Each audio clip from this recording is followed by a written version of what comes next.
Honorable members, when you say there will those who tell you that I procure spying equipment, but and then even go to an extent of writing to the public protector, we saw these things, there's no spying equipment here, and even these things that were procured here cannot be even repurposed for anything.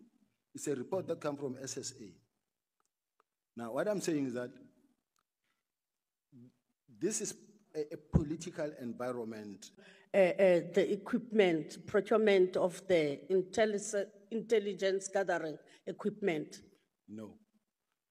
There's nothing like that during your era. Let me respond. There is nothing like that. Honorable members, when you say you are a world-class city, and then I say the city of Joburg is the mega city in Africa, and we've got a forensic department that is not able and capable. How do we make the city to be able and capable?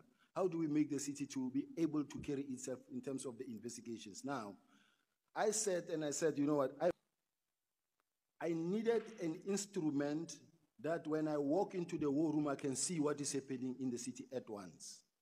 And that being the case, what you do is that we need technology. We need to invest in technology. Even the police now, they are saying we need to invest in technology.